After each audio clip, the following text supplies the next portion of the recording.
அனைவருக்கும் மாலை வணக்கம். இந்த பெருந்தலைவர் காமராஜரின் 124வது பிறந்த நாளில் உங்களை சந்திப்பதில் மிக மகிழ்ச்சி அடைகிறேன். பெருந்தலைவர் வாழ்க்கை வரலாற்றை படமாக்குவது எனக்கு கிடைத்த பிராப்தமாக கருதுகிறேன். நான் நெல்லை மாவட்டத்திலிருந்து பம்பாயை நோக்கி வேலை தேடி சென்று அங்கு வேலை செய்த பின் 1994ஆம் ஆண்டு சென்னைக்கு திரும்பி வந்து பெருந்தலைவரின் உதவியாளர் திரு வைரன் அவர்களை சந்தித்தேன். அவரிடம் காமராஜர் வாழ்க்கையை படமாக்க வேண்டும் என்று சொன்னபோது அவர் என்னை மூப்பனாரிடம் அழைத்து சென்றார். மூப்பனார் அவர்கள் இந்த படம் உருவாவதற்கான அனைத்து உதவிகளையும் செய்தார்கள். அவர் காலமான போது இந்த படம் பாதியிலே நின்றது சொல்ல போனால். அதற்கு பிறகு திரு ஜி.கே. வாசன் அவர்களை சந்தித்தேன். அவர் சொன்ன வார்த்தை, ஐயா ஆரம்பித்து வைத்த பணி, இந்த பணி முடிக்கப்பட வேண்டும் என்று அனைத்து உதவிகளையும் செய்தார்கள். இப்போது இப்படி ஒரு படத்தை எடுக்க முடியுமா? அதாவது இது ஒரு டாக்குமெண்ட்ரி, நான் ஒரு முழு படமா எடுத்திருக்கேன். அது நீங்க பார்த்துருப்பீங்க, ஏற்கனவே 2004 வெளிவந்தது. இந்த காலகட்டத்தில் அப்படி ஒரு வேலையை செய்ய முடியுமா? அதுக்கான சூழல் இருக்கா அப்படின்னா கஷ்டம்தான். கிட்டத்தட்ட 25 வருஷம் முன்னாடி இப்படி இருந்தது. அதற்கு பிறகு அதுக்கு காந்தியை பற்றி பண்ணேன், அப்புறம் திருக்குறளை பற்றி பண்ணேன். ஸோ இந்த காலகட்டம் காமராஜர் தான் உங்களை எல்லாத்தையும் நினைச்சு கொண்டு வந்திருக்கிறாரு. இன்னைக்கு நடக்கக்கூடிய அரசியல் மாற்றங்களுக்கும் காமராஜர் தான் காரணம்.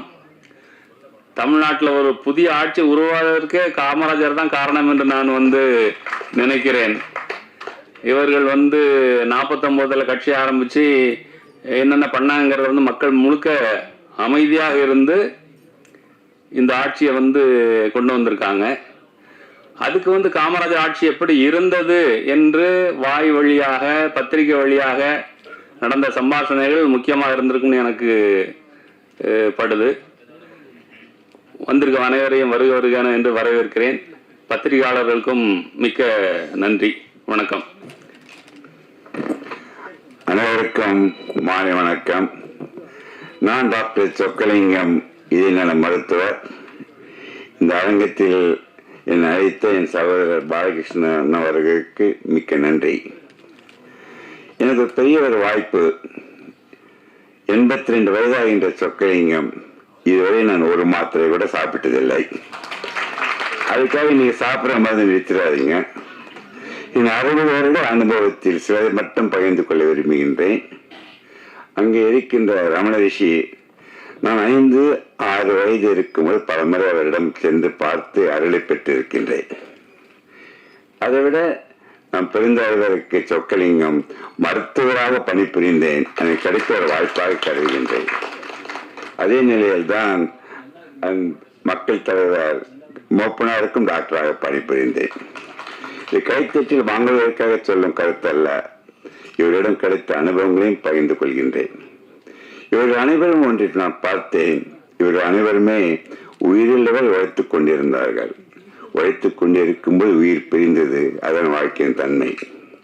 பெருந்தலைவருடைய ஒரு பெரிய நோக்கம், அடிக்கடி பேசும்போது சொல்லுவார், மேல் படி செல்ல கீழ்ப்படிகள் வேண்டும்.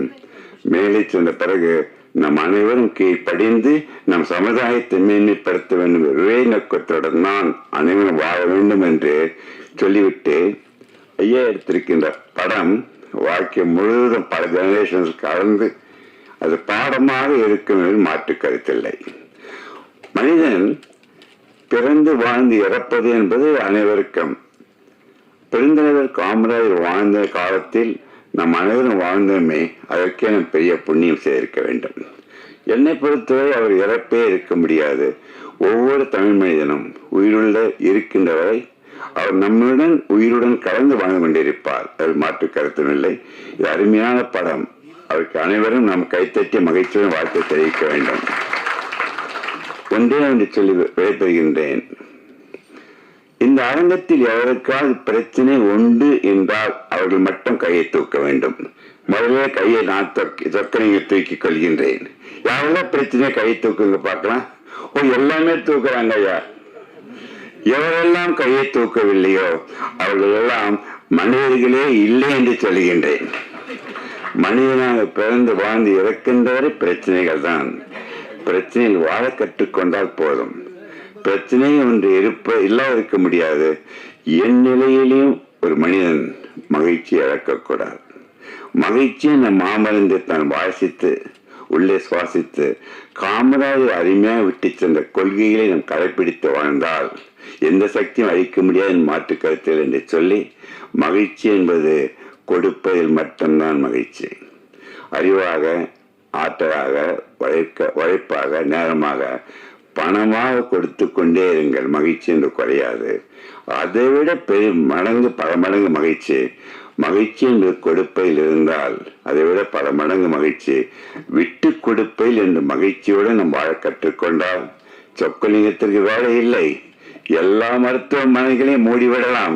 நீங்கள் அனைவரும் நோயற்ற நலமுடன் வாழ முடியும் என்று சொல்லி ஐயா விட்டு செல்ல கருத்துக்களை நம் ஜெனரேஷன்ஸ் மட்டுமல்ல பல ஜெனரேஷன்ஸ் கடந்து செல்ல வேண்டும் என்று கேட்டுக்கொண்டு, நேற்று என்பது உணர்ந்த பானை, நாளை என்பது மதிந்து இருக்கின்ற பூனை, இன்று என்பதுதான் கையில் இருக்கின்ற வீணை என்ற உறவினர்கள் ஏற்று வாழ கற்றுக்கொண்டார். நலமுடன் வளமுடன் வாழ முடியும். அவர் விட்டு சென்ற அவர் வாழ்க்கை முறையை ஐயா ரொம்ப அருமையாக எடுத்து சொல்லி, அது என்றென்றும் இருக்கும் மனிதர்கள் இந்த சமுதாயம் இருக்கின்றதை என்று சொல்லி அனைவரிடம் வாழ்த்தி விடைபெறுகின்றேன். நன்றி, வணக்கம்.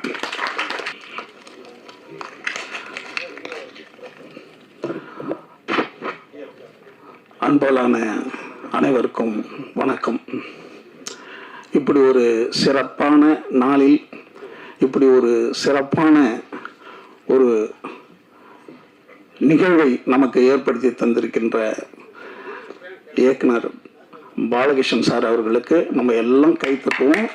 ஏன்னா ஒரு விஷயத்தை, ஒரு சிறந்த விஷயத்தை இப்படி எல்லாராலையும் செய்ய முடியறதில்ல. அதற்கு உதவி செய்த அத்தனை பேருக்கும் நம்ம ஒரு தடவை திரும்ப கை தட்டுவோம். ஏன்னா நல்ல விஷயங்களுக்கு துணை நிக்கிறது இருக்குங்களா, அது வந்து இறைவனுக்கு கூட இருக்கிற மாதிரி. அது எல்லாராலையும் முடியாது கிடையாது.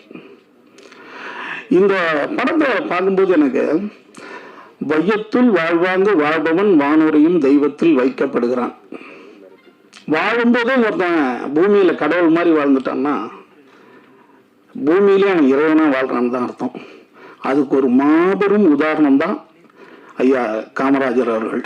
அதுல எந்த மாற்று கருத்துமே கிடையாது. எனக்கு இந்த படத்தை பார்க்கும்போது திருவிளையாடல்ல கடவுள்கள் வந்து ஒவ்வொரு அற்புதங்களை பண்ணிக்கிட்டே இருப்பாங்கல்ல, ஒவ்வொரு அற்புதமும் அற்புதமாவே இருந்துகிட்டே இருக்கும். இதெல்லாம் எப்படி உங்களால நிகழ்த்த முடியுதுன்னா அவங்க கடவுள்கள். அப்படி ஒவ்வொரு விஷயத்தையும் ஒரு கடவுள் செய்யற மாதிரியே செஞ்சுட்டு போறதுதான் காமராஜனுடைய ஒவ்வொரு விஷயமா நான் பார்க்கிறேன் நான். ஏன்னா ஒரு மனிதனாக பிறந்தவன் எப்படி அடுத்தவர்களுக்காகவே ஒரு யோசிச்சிருக்க முடியும் அப்படிங்கிறது வந்து மிகப்பெரிய ஒரு நம்மளுக்கெல்லாம் உதாரணமா இருக்கு. அதாவது ஐன்ஸ்டைன் உலகத்தினுடைய விஞ்ஞானிகளுக்கெல்லாம் விஞ்ஞானியாக கருதப்படுகிறார். அவருடைய வாழ்க்கை வரலாறு புத்தகத்தை நான் படிக்கும்போது அவருடைய அறையில வந்து காந்தி படத்தை வச்சிருக்காரு. காந்தியினுடைய படத்தை வச்சிருக்காரு. அதுக்கு காரணம் அவர் சொல்லும்போது என்ன சொல்றாருன்னா, நான் வந்து காந்தியை பத்தி நியூஸ் கேள்விப்பட்டுக்கிட்டே இருந்தேன், நிறைய அவரை பத்தி செய்தி கேட்டுக்கிட்டே இருந்தேன். எப்படி ஒரு மனிதனாக பிறந்தவன் இப்படி எப்படி வாழ முடியும்னு எனக்கு ஆச்சரியமா இருந்தது. அதனால தான் ஒரு போட்டோ வச்சுருக்கேன்னாரு. அப்படி நம்மளும் காமராஜர் போட்டோ வச்சுக்கலாம். எப்படி இப்படி ஒரு மனுஷன் வாழ்ந்தாரு அப்படின்ட்டு, அதுவும் நமக்காக. அதாவது நீங்க மெரினா பீச்சுக்கு போனீங்கன்னா எவ்வளவு சிலைகள் இருக்குங்க. அதாவது லண்டன் போனீங்கன்னா கார்ல் மார்க்ஸ் சிலை, உலகத்தினுடைய அதிக மக்கள் பார்க்கின்ற சிலை கார்ல் மார்க்ஸ் சிலை தான். அதாவது ரெண்டு அந்த அந்த அந்த இடுகாட்டுல ஒரு பக்கம் ஃபுல்லா ராஜாக்கள் கல்லறை, இன்னொரு பக்கம் ராஜாக்கள் இல்லாதவர்கள் கல்லறை. ராஜாக்கள் இல்லாத கல்லறையில தான் கார்ல் மார்க்ஸனுடைய இது இருக்கு. உலகம் அதிக மக்கள் அதை தான் வந்து பார்க்கலாம். அதே போல சைனாவை உருவாக்கிய மாவோ, ஹோஸ்மின் வியட்நாமை உருவாக்கிய ஹோஸ்மின், அமெரிக்காவை உருவாக்கிய பெஞ்சமின் பிராங்க்லின், இப்படி ஒவ்வொருத்தவங்களும் ஒவ்வொன்றை உண்டாக்குறாங்க. அப்படி நம்மை உருவாக்கியவர் காமராஜர் தான், தமிழ்நாட்டை உருவாக்கியவர் காமராஜர் தான். அதாவது என்னன்னா நம்ம வந்து சிறந்த விஷயத்தை ஏன் இப்படி வந்து மறந்து வெளியில போனோம் அப்படிங்கிறது ரொம்ப ஆச்சரியமா இருக்கு. புது புது விஷயங்கள் வந்துகிட்டே இருக்கும், விஞ்ஞான வளர்ச்சிகள் வந்துகிட்டே இருக்கும், இன்னும் சினிமா வரும், ஏஐ வரும், எது வேணாலும் வரும். இப்ப கூட இல்ல நிறைய ஷாட் ஏஐல வர்றதுதான். ஆனால் நம்ம ஏன் பழமைகளை மறந்தோம்? ஐயா சார் வந்து ஒரு ஷாட், இது ஒரு காட்சியை மிஸ் பண்ணிட்டாரு அவருடைய படத்துல. ஒரு பையன் கண்ணு தெரியாத, கண்ணு வந்து அவனுக்கு பிரச்சனையா இருக்கும். காமராஜர் படத்துல ஐயா எடுத்ததுதான். கண்ணு வந்து 5 நாள் அவனுக்கு போயிடுவாரு. ஒரு அதிகாரி வந்து அதுக்கு வந்து ப்ராசஸ்லாம் நிறைய இருக்கும், வந்து 10 நாள்ல கண்ணு போயிடும்னு வருவான், 5 நாள்ல ப்ராசஸ் ஆகும்பாரு. காமராஜர் கூப்பிட்டியோ ஏன்னா 10 நாள் அவனுக்கு கண்ணு போயிடும்ன்ற, 15 நாள்ல நீ ப்ராசஸ் போட்டு தர அப்படின்றாரு. இல்ல சார் அதுதான் வந்து அந்த ரூல்ஸ் எல்லாம் இருக்கு. என்னையா ரூல்ஸ் அப்படின்ற ஒரு வார்த்தை சொல்லுவாருங்க. நீங்க நீராறுங்கடல் ஒருத்த ஜனகணமனம் பாடுங்க, பாடும்போது ஏஞ்சி ஸ்டடியா தான் நிப்பீங்க. ரூல்ஸ் அது, அது மரபு. அப்ப ஒருத்தன் தண்ணியில் அடிச்சுட்டு போயிட்டான், நான் போயிட்டு இருக்கான்னா நீ வந்து ஜனகணமன பாடுறாங்க நேரா நிப்பி அவனை போய் காப்பாத்துவாங்க. அப்ப மரபை மீறணும். ஒரு மனிதனுக்கு ஆபத்து இருக்கும் போது நீங்க எந்த மரபை வேணாலும் மீறலாம். அதான் காமராஜர். எல்லாத்துக்கும் ரூல்ஸ் பார்த்துட்டு உட்காந்துட கூடாது.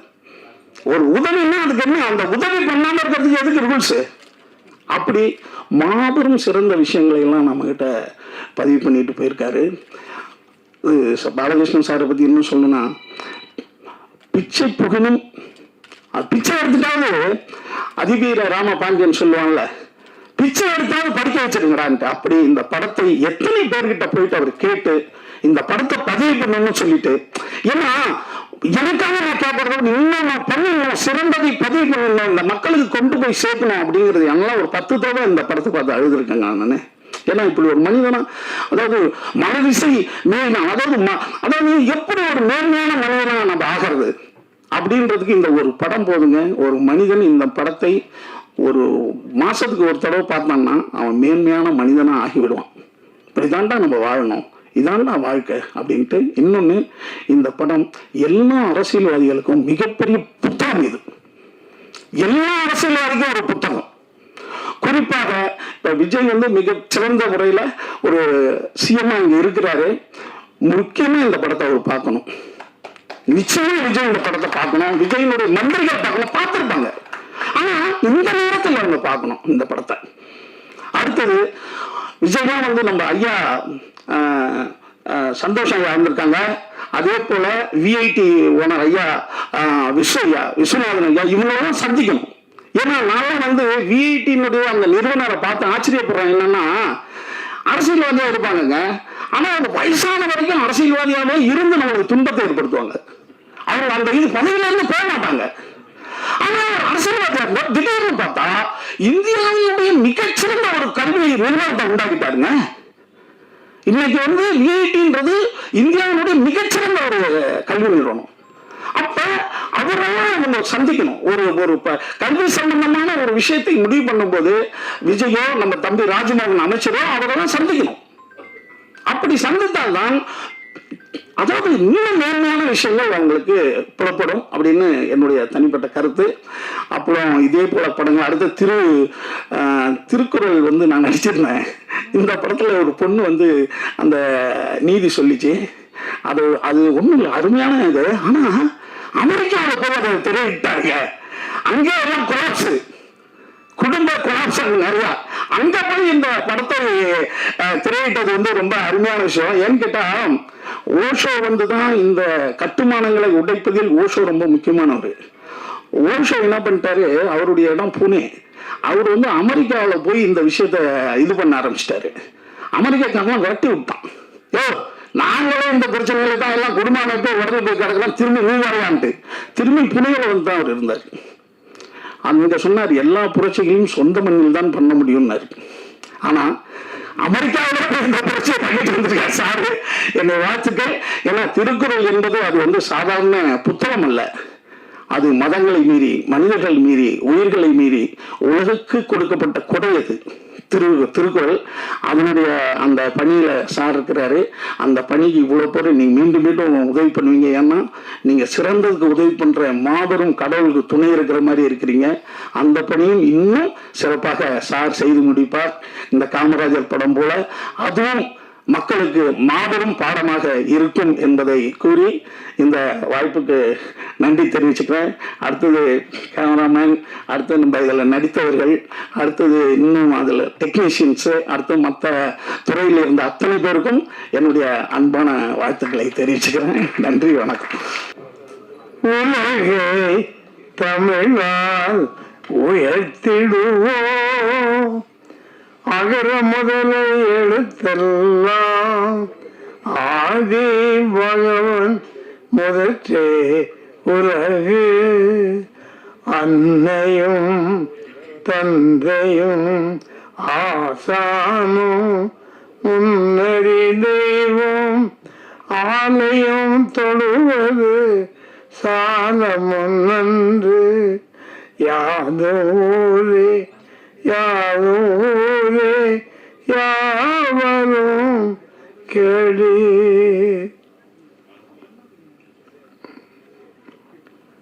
காமராஜர், கர்ம வீரர் காமராஜர், ஏழை பங்காளன் காமராஜர், உலகத்தில் உள்ள அத்தனை தலைவர்களுக்கும் மேலான உள்ள நம்மளது காமராஜர் ஐயா அவர்களின் 124வது பிறந்த நாளை இன்று நாம் கொண்டாடுகிறோம். என் அன்பு இளவல் பாலகிருஷ்ணன் அவர்கள் தன் முயற்சியால் அவர்கள் ஐயன் திருவள்ளுவர் திரைப்படமும் காமராஜ் அவர்களின் படமும் என்று அவர்கள் வெளியிடுகிறார். காமராஜர் யார் யார் யார் என்று நாம் எண்ணும்போது இந்த உலகத்தை தமிழை பரிசாற்று வந்த தலைவர் காமராஜ் அவர்கள். அவரிடம் நான் பேப்பர் பாயாக சென்று பேப்பர் போட்டிருக்கின்றேன், தினத்தந்தி பேப்பர். ஆனால் அவர்களை பார்க்க முடியாது. ஆனால் திரும்பி திருமணத்திற்கு வந்தால் அப்புறம் எங்களது வாழ்க்கை வரலாற்றை கேட்பார். அவர் இல்லத்திற்கு சென்று அருமை அம்மா அவர்களை பார்ப்பேன். எனக்கு 4 பெண் குழந்தைகள். அம்மா அவர்கள், மக்களே உனக்கு எத்தனை பிள்ளைகள் இருந்தாங்க? 4 பிள்ளை, பெண் பிள்ளைகள். முருகன் பிறப்பான் என்று சொன்னார்கள். அடுத்த ஆண்டு முருகன் பிறந்தான். எனக்கு ஒரு பையன் கிடைத்தான். ஆகவே அவர்கள் ஒரு தீர்க்கதரிசி. நமது ஐயா கர்மகர காமராஜர் அவர்கள் ஏழை பங்காளன். எல்லோரும் படிக்க வேண்டும், எல்லோருக்கும் உணவு கொடுக்க வேண்டும் என்று நல்ல உள்ளம் கொண்டவர்கள். ஒரு கட்ட பிரம்மச்சாரியாக இருந்து அவர்கள் தமிழ்நாட்டை அவர்கள் உயர்த்த வேண்டும், இந்தியாவை உயர்த்த வேண்டும் எண்ணம் கொண்டவர். பண்டிட் ஜவஹர்லால் நேரு அவர்களின் உற்றத்தோடு அந்த அன்பான மாமனிதர் இன்று அவரை நினையாமல் எந்த அரசியல்வாதியும் எலெக்ஷன்ல எதிரே நிற்க முடியாது. அவர் பேரு சொல்வார்கள், அவர் வாழ்க்கையை சொல்வார்கள். அந்த வாழ்க்கை நமக்கு ஒரு பெரும் பாடமாக இருக்கின்றது. அந்த பாடத்தை அருமை பெரியவர்கள் சகோதரர்கள் எல்லோரும் மக்களுக்கு தெரிவிக்க வேண்டும். அந்த எண்ணத்தோடு நாம் வாழ்ந்து இந்த 124வது பிறந்த நாள் கொண்டாடும் இந்த நாளிலே பிஜேபி உலக தமிழ்ச்சங்கம் மூலமாக பிஜேபி குடும்ப சார்பிலும் அவர்களை நான் நெஞ்சாக வாழ்த்தி அவர் புகழ் என்ன நிலைத்து நிற்க வேண்டும் என்று சொல்லி விடைபெறுகிறேன். வணக்கம். வாழ்க. பெருந்தலைவர் கர்மவீரர் காமராஜர் ஐயா அவர்களுடைய 124 வயதை பிறந்த நாளை முன்னிட்டு இங்கே திரையிடப்பட்ட ஆவண திரைப்படத்திற்கு வருகின்றிருக்கக்கூடிய மேடையில் வீற்றிருக்கக்கூடிய பெரியவர்களுக்கும் திரளாக வருகின்றிருக்கக்கூடிய காமராஜர் ஐயாவுடைய பக்தர்களுக்கும் மற்றும் ஊடகத்துறை நண்பர்களுக்கும் பத்திரிகை நண்பர்களுக்கும் என்னுடைய இனிய மாலை வணக்கத்தினை தெரிவித்துக் கொள்கிறேன். ஒழுக்கம் விழுப்பம் தரலாம், ஒழுக்கம் உயிரினும் ஓமப்படும் என்ற குரலுக்கு எடுத்துக்காட்டாக வாழ்ந்த மாமேதை, அறத்தோடு பயணித்தவர், தன்னுடைய அரசியல் வாழ்க்கையிலும் நிஜ வாழ்க்கையிலும் போலித்தனம் இல்லாமல் நேர்மையாக வாழ்ந்த மாமனிதர். அவரை போற்றும் விதமாக இங்கே திரையிடப்பட்டது. அதற்கு பெரும் மகிழ்ச்சியும் நன்றியும் தெரிவித்துக் கொள்கிறேன். அதேபோடு திருக்குறள் திரைப்படத்திற்கு முதல் பாகத்திற்கு ஆதரவு கொடுத்த நீங்கள் அத்தனை பேரும் திருக்குறள் 2 பாகத்திற்கு நீங்கள் அனைவரும் ஒத்துழைப்பு தர வேண்டும், அதற்கு உதவ வேண்டும் என்று கேட்டுக்கொண்டு விடைபெறுகிறேன். நன்றி, வணக்கம்.